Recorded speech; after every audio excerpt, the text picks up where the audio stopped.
Our accelerometer data is plotted using Maguno Link. So on the left you see Stabilus damper results, so we have acceleration versus time, and then on the right you have the spring and we have acceleration versus time.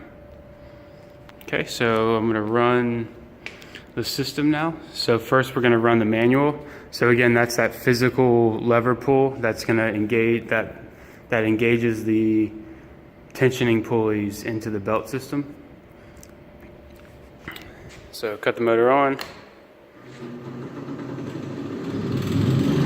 running the manual.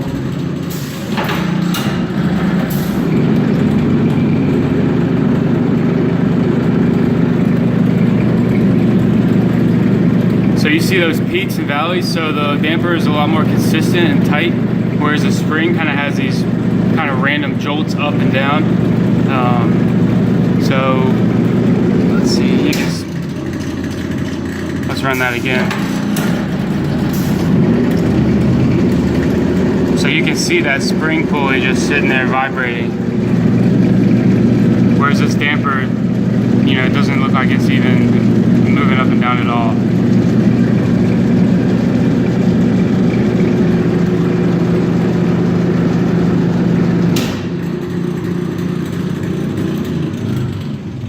All right, so on that run, our maximum that we hit was about 3.2 meters per second squared with the damper, and almost 5 for the spring.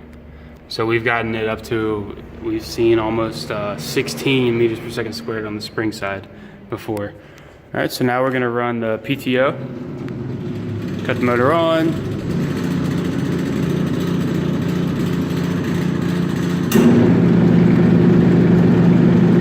So in this system, depending on where your actuators are, if they're already engaged, then the clutch will just kick on.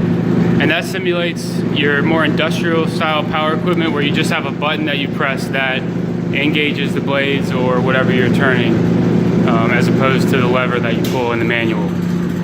So let's,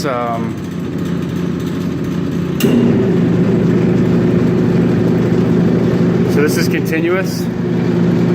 So this will be what allows them to just run the system as they want. Then whenever you're ready to shut it off, you press continuous again. That'll cut it off and disengage it. So now we'll run the PTO, but now the actuators are already disengaged. So you see they engage, then the clutch kicks on.